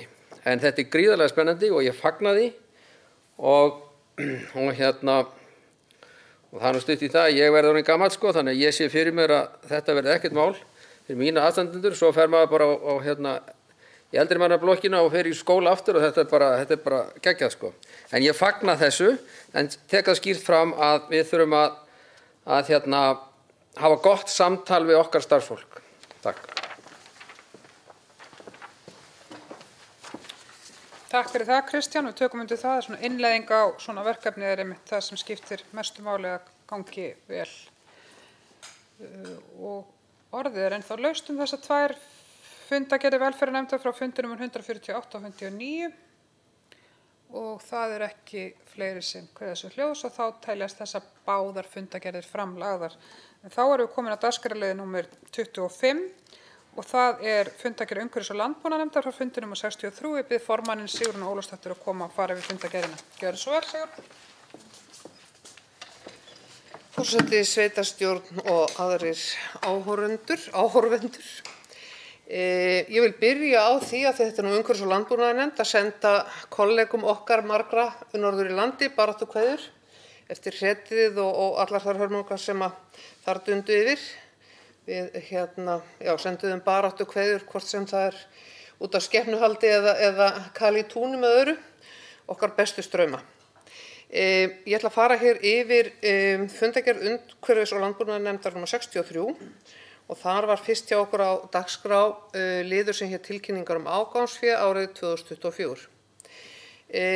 Þar ætla ég bara að lesa yfir niðurstöðu 63. fundar umhverfis- og landbúnaðarnefndar. Umhverfis- og landbúnaðarnefnd telur að töluverð lagaóvissa sé enn til staðar framkvæmd og skyldur varðandi smölun búfjár. Þrátt fyrir að ítrekað hafi verið kallað eftir því að lagarammi verði skýrður. Mikilvægt er að eiga samráð við fjallskilanefndir sveitarfélagsins í því skyni að taka ákvörðun verklag sem stuðst verður við til framtíðar, eyða óvissu og samræma þær reglur sem unnið er eftir, þannig að sem unnið er eftir þegar ábendingar berast ágangsfé. Númer 2, þá var það göngustígakerfi í Borgarbyggð og þar kemur fram að vegagerðin, sem sagt, það kemur styrkur frá vegagerðinni sem áætlaður er í göngu- og hjólastíga árið 2025 og 2026 og þetta nú svona málefni sem búið að ræða býsna mikið og verið vangaveltur í kringum og verið svona mikill, hvað maður að segja, mikill spenningur að fara að hefjast handar í þessu verkefni. Nú niðurstaða þessa fundar var að umhverfis- og landbúnaðarnefnd felur starfsmenn nefndarinnar að fara í verðfyrirspurn í hönnun göngu- og hjólastíga í samvinnu við skipulagsfulltrúa sveitarfélagsins. Í kjölfarið mun sveitarfélagið og vegagerðin funda framhald verkefnisins. Og bara þannig að það sé sagt að þá leggjum við geysilega áherslu á það að þetta verkefni byrji og bara fari hratt á stað núna og þetta verði tekið heildstætt. Það verði ekki tekin einn og einn bútur og skipulaður og síðan verði allt saman stopp. Heldur verði bara farið í þessu hönnunarvinnu af fullum krafti til þess að reyna að koma þessu máli sem allra lengst með þessum peningum sem þarna koma fram. Nú þriðji liður er gámastöðin á Sólbakka, sólarhringsopnun. Þetta er liður sem við erum búin að taka fyrir hérna nokkrum sinnum en nú vonandi sést nú fyrir endan á þessu öllu saman og staðan er þannig núna að gámarnir fyrir Grendastöð eru komnir á móttökustaðinn upp á Sólbakka en frágangi er ekki alveg lokið. Þeir eru að vinna í þessu svona með öðru og það er verið að pressa og við náttúrulega viljum endilega leggja upp með það að þetta verði tilbúið sem allra fyrst og við nefndum dagsetninguna 14. júní til þess að byrja að nota Grendastöðina allan sólarhringinn og það sýnist mér samkvæmt nýjustu fréttum að sé bara að verða veruleika. Þó að eitt er aðeins að svona fínisera og gera flott í kring. En þegar þetta er komið í gagnið að þá er hægt að koma þarna með plastumbúðir, textil, glerumbúðir, málmumbúðir, pappa og pappír, bylgjupappír, almennt sorp, kaffihylki, lítil raftæki, rafhlöður og einnota rafrettur. Og það verður bara áfram unnið að þessu og vonandi verður þetta fullbúið sem allra fyrst en það er sem sagt stefnt að því að þetta opni á morgun. Nú fjórði liður umsókn styrk og óskum samstarfssamning. Það komu 2 aðilar frá Skógrækt Borgarfjarðar til fundar við okkur og óskuðu eftir nýjum samningu í Borgarbyggð vegna umhirðu Skógarlundi sveitarfélaginu. Samningurinn var útrunnin en nefndin tók vel í það að endurnýja hann og starfsmanni var falið að gera drög að nýjum samning við Skógræktarfélagið og leggja fyrir næsta fund. Jákvætt og gott verkefni sem að mikið þarft að halda áfram við. Nú fleira var ekki gert sem langar bara að nefna það var einn fundur umhverfis- og landbúnaðarnefndar sem var bara með svo stuttum fyrirvara að náði ekki hérna inn á dagskrána en hann kemur þá bara á næsta fundi. Takk fyrir mig. Takk fyrir það, Sigrún. Forseti gefur orðið laust fundagerð umhverfis- og landbúnaðarnefndar og það er enginn sem kveður sér hljóðs og þá telst sú fundagerð framlögð. Þá er það síðasti dagskrárliður hér í dag sem er fundagerð fræðslunefndar frá fundi nefndarinnar fundi númer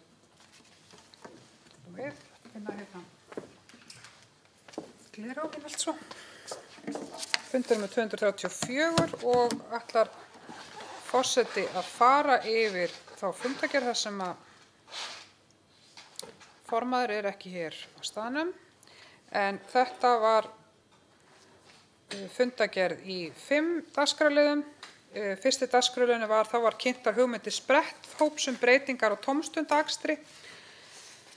Það má eiginlega segja að umræður tómstundaakstur eru svona búin að eiga sér stað í mörg ár og við erum alltaf einhvern veginn að reyna að komast að einhverju niðurstöðu sem að hinn gullni meðalvegur og gullna niðurstaða sem hentar öllum en Heiðrún Halldórsdóttir, verkefnastjóri móttöku flóttamanna, Sigríður Dóra Sigurgeirsdóttir, verkefnastjóri tómstunda hjá Borgarbyggð, þeir komu til fundarins og kynntu niðurstöður þessa spretthóps tómstundaakstur. Þær hafa verið að fara á milli og tala við svona ýmsa hagsmunahópa tómstundaaksturinn, en það kemur fram að það er almenn ánægja með tómstundaakstur í Borgarbyggð og hópurinn fór yfir þær hugmyndir sem komu fram í samráðinu. Það er ljóst að spretthópurinn þarf að koma aftur saman í júní og það sem kom fram í þessum samtölum þeirra við fólk er að við þurfum að leggja meiri áherslu á biðaðstöðu í Borgarnesi fyrir krakkarna sem að koma úr dreifbýli. En markmiðið með þessu öllu með þessum breytingum og hugmyndum breytingum tómstundaakstur að auka eða svona jafna tækifæri barna í Borgarbyggð til tómstundaiðkunar. Við erum sjálfur sér stödd, kannski má segja, í ákveðnum fasa núna þar sem við þurfum að bregðast við þessu, en það er alveg ljóst að þegar að knatthúsið eða fjölnota íþróttahúsið verður risið, að þá erum við komin strax í betri mál hvað varðar nýting á íþróttamannvirkjum og þennan þann tímaramma sem við höfum til þess að koma börnum í tómstundu. Þannig að vonandi verður það þannig að þessi umræða tómstundaakstur hún verður einfaldari vonandi með árunum, og maður getur nú svo sem ekki sagt það, en við erum allavega ennþá á þeim stað að skoða hvað við getum gert núna næsta haust, og það verður lögð sérstaklega áhersla á ekki síst biðaðstöðuna sem skiptir miklu máli sérstaklega fyrir yngstu börnin sem eru að koma að. Annar dagskrárliður var breyting á stundatöflunni í grunnskóla Borgarness, en sviðsstjórinn hjá okkur fór yfir þær hugmyndir sem hafa verið í umræðinu núna að seinka unglingastigin í Borgarnesi til klukkan 8:20 í stað 8:10, og sú vinna hefur bara gengið vel að hálfu grunnskólans, en það er rétt að skólaráð grunnskólans í Borgarnesi fjalli tillöguna að hún verður endanlega samþykkt í fræðslunefnd. Bara svo ég svona reifi aðeins þá umræðu sem hefur átt sér stað í fræðslunefnd varðandi seinkun á því hvernig skólinn hefist, þá er allir svona sammála það að það væri gott, ekki síst fyrir úlingana, að ná að seinka þessu aðeins, en það er bara annað sem fylgir sem þarf að taka tillit til líka, og það er bara til að mynda æfingatímar í tómstundum og íþróttafélögunum annað, þannig að það kann einhverjum að finnast þessar 10 mínútur ekki merkilegar á morgnana frá hvort þú er að mæta 8:10 eða 8:20, en ég veit að fyrir úlingana þá eru þetta mjög dýrmætar og góðar 10 mínútur, og ég held að við erum allavega að fóta okkur í þessa átt að seinka þessu aðeins. En þriðji dagskrárliður að boða þátttöku í verkefninu snemmtaka íhlutun í leikskóla með áherslu á málþroska og læsi, og það er bara frá því að segja að leikskólastjórar hafa farið yfir þetta hjá okkur, og það er bara áhugi að fá að vera þáttakandi í þessu. Þetta rauninni snýr kannski ekki bara að má segja svona þessu almennum áherslu á málþroska og læsi, heldur bara líka hvernig við getum brugðist við því að vera komin með fleiri tungumál inn í leikskólanum okkur, og hvernig við getum tekið þau börn í fangið. Þannig að þetta er bara jákvætt skref held ég að leikskólarnir fari að taka þátt í þessu verkefni. Nú fjórði dagskrárliður þá var lögð fyrir til kynningar skóladagatöl fyrir leik, grunnskóla og tónlistarskóla fyrir árið 2024-2025, og fimmti dagskrárliður þá var kynning á útleiti skólastefnu Borgarbyggðar sem nú hefur verið gefin út. Fleira var ekki gert á þessum fundi, og ég gef orðið laust þessa fundagerð fræðslunefndar. Kristján Magnússon, gjörðu svo vel.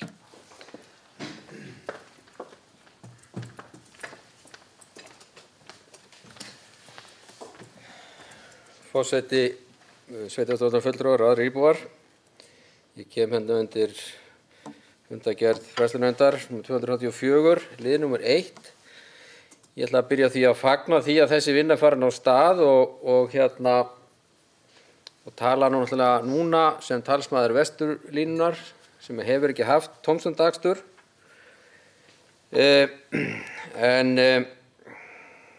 Og það kemur fram í þessum fylgiskjölum sem við höfum og eins og staðan núna að strætó gengur bara 3 í viku vestur, sem sagt. Þannig að börnin okkar hafa bara tækifæri, eða foreldrar hafa bara tækifæri að senda börnin sín 3 þessa leiðina. En það kannski ekki það versta, heldur sá kostnaður helmingi dýrari ef þú taka strætó heldur fyrir börn hérna upp í Borgarfirði. Og þetta verðum við að taka alvarlega og laga og ég bara reikna með því að við í sveitarstjórn bara okkur beri gæfa til þess að laga þetta. En ég fagna vinnunni og það bara frábært að þetta sé komið á stað. Einnig ætla ég að tjá mig lið númer 2, þar sem talaði breyting á stundatöflu í grunnskóla Borgarnes. Forseti talar hér áðan að við höfum að fagna því að unglingarnir okkar geti sofið í 10 mínútur viðbót. Ég geri það, en í þessari tillögu ekki tekið tillit til barnanna okkar í sveitinni. Og það þykir mér frekar dapurt og mér þykir skrítið í tillögunni að við séum að ætlast til þess að litlu börnin okkar þau vakni fyrr heldur en unglingarnir. Mér finnst þetta vera rangt, mér finnst þetta ekki vera rétt og þarna í þessari tillögu bara hreinlega ekkert hugsað börnin okkar í sveitinni því að þau verða að fara á sama stað og litlu börnin okkar á stað, þannig þau ekkert að græða þessari tillögu. Við þurfum að skoða þetta aðeins betur, spurningin bara að seinka öllu skóla, 10 mínútur, ég veit það ekki. Eða hafa þetta óbreytt, ég veit það ekki, en þessi tillaga, mér finnst hún ekki einhvern veginn sóna í okkar samfélag. Takk.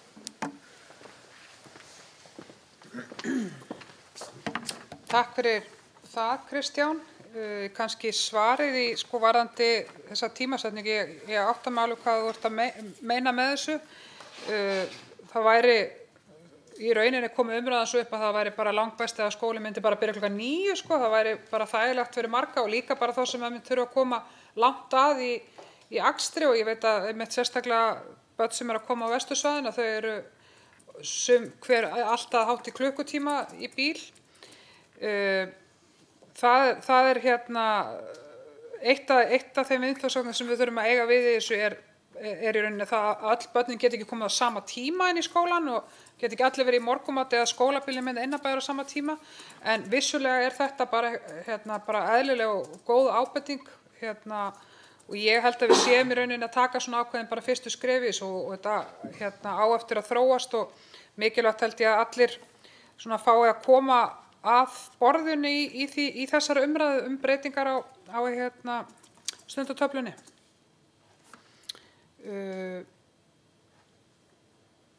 Nú ég að reyna að rifja upp hvort það var eitthvað annað sem þú hvað varst að tala um undan? Já, tómstundaaksturinn og tómstundaaksturinn, einmitt. Já, þá ætla ég bara varðandi umræðuna sem átti í stað á fundinum, það var eiginlega tvennt sem stóð upp úr og það var annars vegar það að líta til vestursvæðisins að því leyti til að það væri svona forgangur að jafna tómstundaaksturinn þegar það svæðið er litið og biðaðstaðan og það væri svona kannski forgangurinn og svo gætum við farið að byggja ofan á það og ég veit að það er áhugi fyrir að tómstundaakstur hér innanbæri í Borgarnesi og eitthvað fleira á Hvanneyri og slíkt en fræðslund var eiginlega sammála að við þyrftum einhvern veginn að byrja að koma öllum svona á sama stað áður en við getum farið að byggja ofan á og vonandi getum við gert það bara sem fyrst og varðandi strætó og þá held ég að við getum bara líka í svona samstarfi okkar við SSVF þrýst á strætó bæði hvað varðandi gjaldskrána og líka bara tíðni ferða vestur. Nú veit ég bara sjálf að það hefur orðið fjölgun á farþegum í leiðina sem fer vestur á Nes. Ég bara aflaði mér upplýsingu það fyrir stuttu síðan þannig að það er spurning hvort að komnar einhverjar forsendur hjá strætó til þess að fjölga hreinlega ferðum vestur. Ég ætla ekki að fullera neitt það hér en það er eitt af því sem við þurfum að skoða. Sigrún Ólafsdóttir, gjörðu svo vel. Forseti, sveitarstjórn og aðrir áheyrendur. Ég sat fræðslunefndarfund sem varamaður og umræðan sem var undir þessum lið tómstundir, eða fyrsta lið, Hún var afskaplega gagnleg og góð og kannski svona aðeins beittari og hreinskiptnari heldur en hún hefur oft verið varðandi svona það sem að kannski þarf að laga undir þessum málaflokki. Það komið þarna Heiðrún Halldórsdóttir og Sigríður Dóra, vaskarkonur sem að komið þarna fyrir hönd sprettshópsins sem að var búin að vinna þessu og mér fannst svona og lagði mikla áherslu á það að spretthópurinn kæmi saman aftur og það var ákveðið að það myndi gerast aftur í júní og ég held að við að nýta krafta þess fólks sem var í þeim hópi vegna þess að það komu góðar tillögur, góðar lausnir og ég held að við að nýta þeirra búin að ná svona hópi saman að nýta þeirra krafta. Það sem að ég tók út úr þessum fundi eða umræðunum þetta var það að það er algjörlega ljóst að byrjunarskrefið á þessu þarf að vera samræma aksturinn eftir hvar þú ert í sveitarfélaginu. Það er alveg ljóst að vestursvæðið hefur algjörlega orðið út undan í þessu og það er svona ýmislegt sem þarf að hagræða á hinum svæðunum og ég held að það sé fyrsta skrefið og mér fannst að vera alveg fullkomin vilji innan hópsins að gera það og leggja áherslu á það. Samræming á svæðunum væri stærsta málið. Annað mál sem var náttúrulega mikið rætt það var varðandi biðaðarstöðuna. Hún þarf að vera í lagi fyrir lítil börn sem að koma bæði langt að og svo sem alla aðra en biðaðarstöðan þarf klárlega að vera í lagi. Og varðandi kostnaðinn að það er náttúrulega líka stórmál og ég bara vænti þess að SSVF gangi í málið varðandi það að eiga samtalið við Strætó vegna þess að þetta náttúrulega eru bara hagsmunir bæði okkar og sveitarfélagana vesturum og ég bara treysti á að það komist til skila. Nú annað sem að var rætt þarna á fundinum varðandi breytinguna á stundatöflunni að mér fannst svona þetta vera bara fyrsta skrefið sem var verið að ræða þarna. Það væri ekkert alveg komið á hreint hvernig væri hægt að í raun og veru gera þetta svo vel væri. Þannig að ég hef bara enn og aftur miklar væntingar til þess að sprettshópurinn haldi áfram á sama krafti og út úr því kom eitthvað sem að við getum síðan unnið eftir. En eins og ég segi, samræming á akstrinum, biðaðarstöðan og þessi kostnaður sem að þarf að vera samræmdur líka, það voru aðalmálin. Takk fyrir þetta. Takk fyrir það að ítra þetta betur það sem fór fram á fundinu, Sigrún. Bjarni, Bendóttir, gjörðu svo vel.